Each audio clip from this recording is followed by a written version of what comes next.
Hey there, this is Straight Talk, no sugar added. I am your host, Nina Perez, and we are here to discuss life topics to challenge and transform your thinking. Let's do this. Hey there, this is Nina Perez, and this is Straight Talk, no sugar added. And I also have Memoirs of a Fat Girl, which is my journey from being overweight to getting healthy. And the reason that I came on here is because I have been speaking to a few people in my life, right? And helping or trying to have life discussions. And I realized that there's one thing that a lot of people are battling, and it's shame. And I realize that shame is literally killing us inside. It is killing us inside. I always say this, and I've said this before. So if you're somebody who has followed me for a while, you've heard me say this. I feel like shame has two things. So you either have shame that somebody has put on you, it's not even your shame to carry, or you've done something that you're ashamed of. I say that either way, whether you're ashamed of something that you've done or somebody has done something to you that you feel has brought you shame. I think the way to overcome this, or at least for me, right, is to confront it. A lot of us have made like some serious mistakes. I have made some serious mistakes. And one of the things I learned with writing my book is that I really had a lot of shame. And that shame in my life brought a lot of issues. Being, somebody who I guess ate to cover my issues, ate to cover my shame. And that's why I'm battling the weight loss that I'm battling now. And people have different things that they battle, right? So you can battle a lot of things in your life, and a lot of things have been done to us that have caused us shame, and we have taken that as it is ours, like we have something to be ashamed of. When I was molested as a child, I was ashamed of that. And I carried that shame with me for a long time, and that lowered my own value to myself. I just didn't feel worthy, which got me into a relationship which caused almost my demise. I mean, I was almost killed in that relationship. I think we all have some shame in things that we go through that is going to impact us in many ways. And lots of times we allow it to eat us up. It's almost like we have to have a self-punishment for what we are ashamed of. And it nearly can kill us. I mean, and it does kill many, right? With suicide, depression, anxiety, worry, fear. Those things start to eat up at you on the inside, because when you are ashamed of something or somebody has done something to you that has hurt you and has caused you shame, it is extremely hard to get through that. And the only way to get through that is to face it, look at it, eye to eye, nose to nose, and just say, you know what, I did this crap, or this was done to me. Now, when something is done to you, that is not your shame. I carried that shame of being molested with me as if it was mine. And I almost owned it, right? Like I made it my shame. Meanwhile, my monster, as I call him, he kept living his life, and I was still in shame. It caused me a lot of issues, a lot of trust issues, relationship choosing issues. It just made me realize, made me think that I freaking wasn't good enough. And even when I did the things I did, right, the mistakes I've made in my life and the things that have impacted me, and I'll use one as an example, my abortions. It's all written in my book. Even when I was writing my autobiography, which was just a year and a half ago, I literally did not realize that I was still dealing with this extreme amount of shame. And as I was writing each chapter to write about what I've gone through, I was ashamed to write it. And then I said, okay, have to deal with this. So there is shame that people put on you, that you take on you, which you shouldn't. And then there's shame that you have because you've done something, or because you're ashamed of something you've said or done or felt or whatever. Look at it. Eye to eye, nose to nose. Look at it.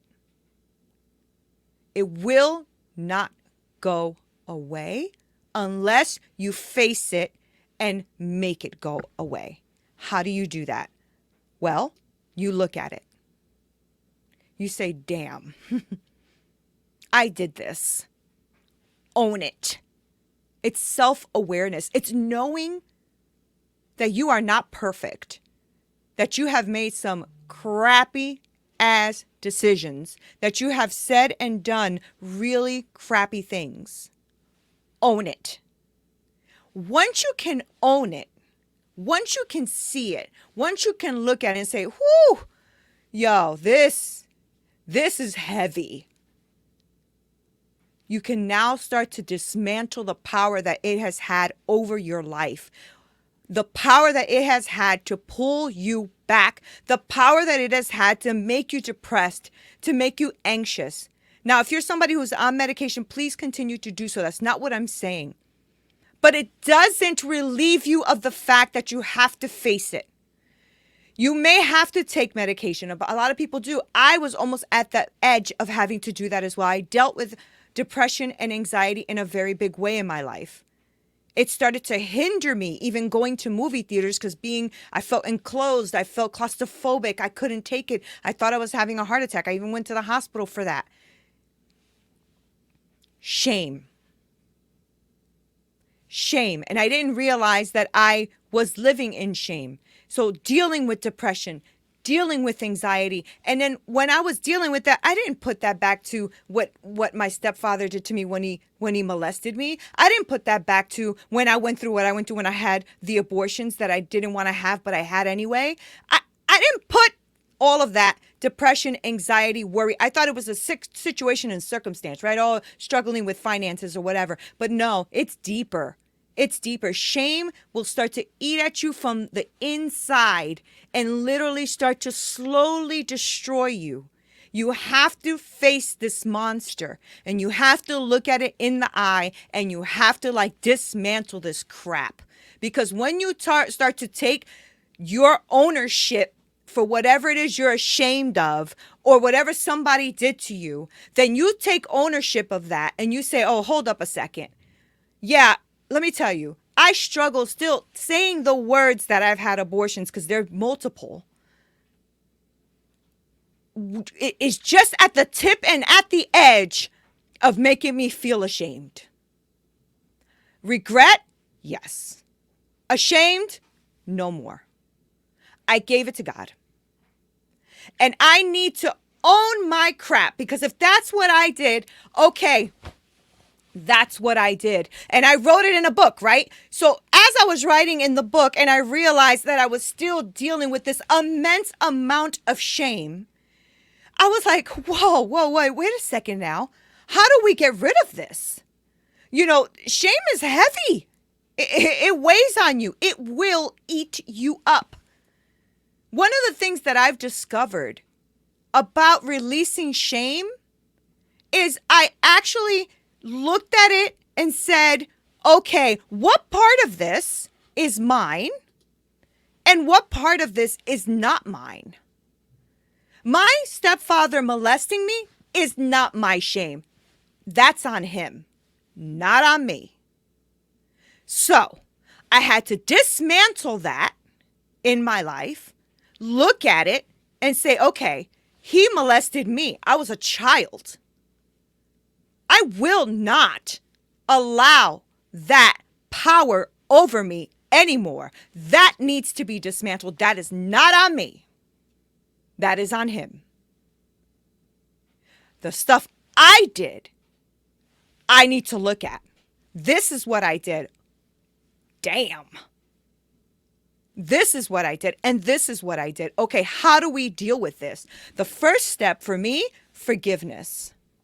Forgiveness of the monster that abused me, forgiveness of myself, because I had to sit there and look at myself and say, Nina, you're worth it, girl. You're freaking worth it. And when you start to look at yourself and you start to go, okay, I'm owning it. It's bull. I don't like it. But if I put out my shit, you don't have nothing to hold on me. There is nothing for me to be ashamed of. I made decisions I thought that I should have to make when I made them. And that's what I did. Boom. Done. It is done. The second that you keep living in the yesterday, tomorrow for you will not come because you're still stuck in the yesterday. Move on. And I know that people are like, oh, really? Just move on? Yeah. There are coaches out there that are phenomenal that can help you through this. There are therapists that are great at pulling that out of you. There are, life impactors, which I hope that this video will impact you.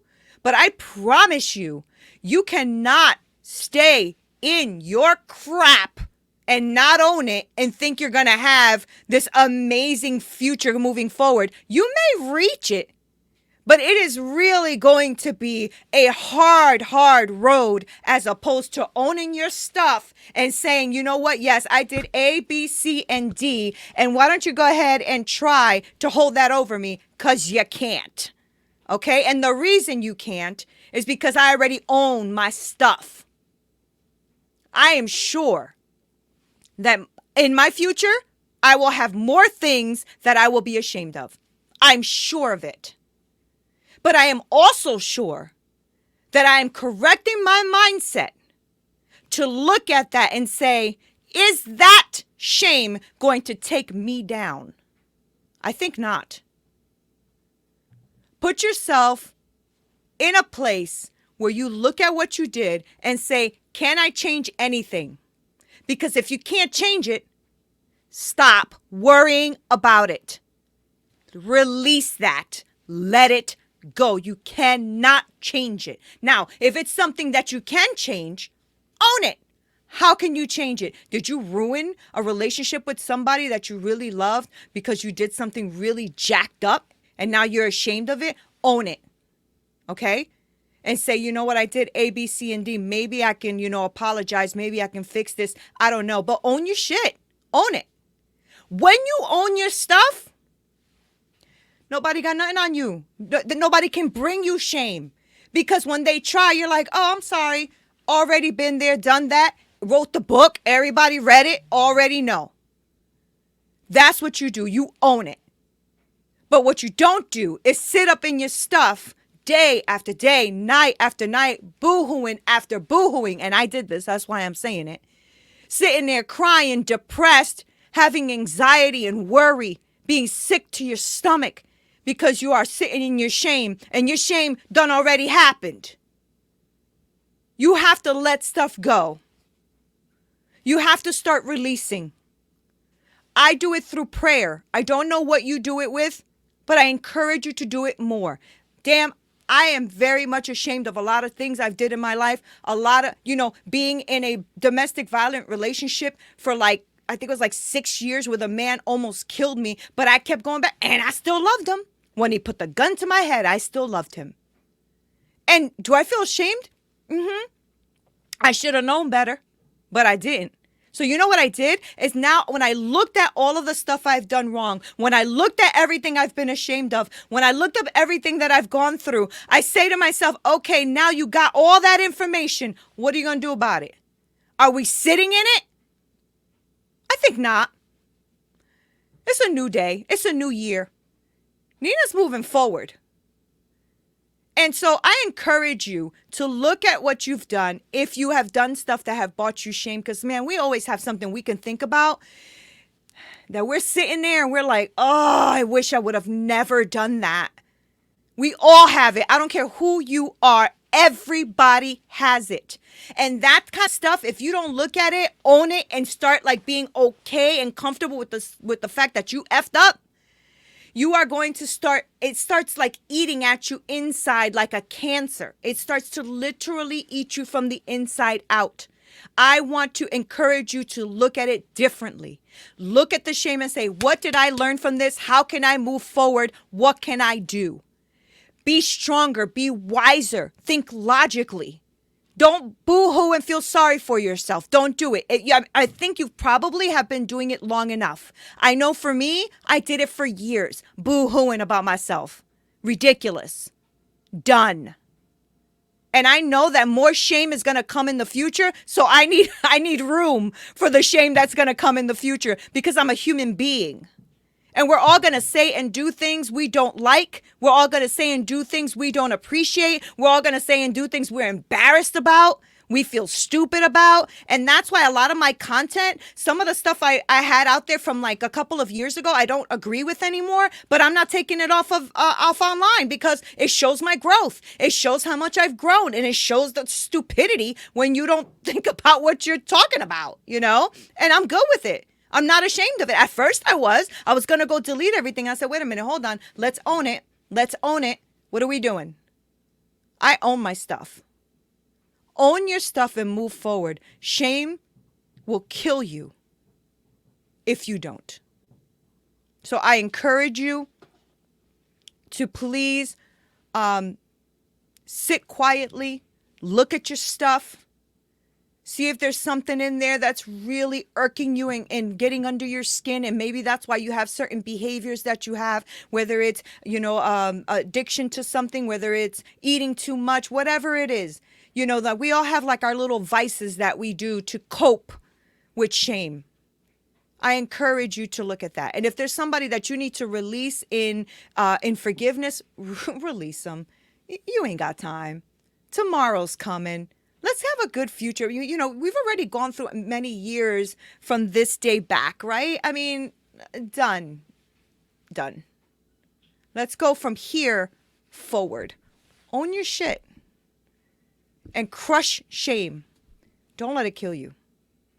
You have just listened to another great episode on Straight Talk, No Sugar Added. Don't forget to subscribe so you can get more amazing content. Also visit our website and YouTube channel. Until next time, with more great episodes coming your way.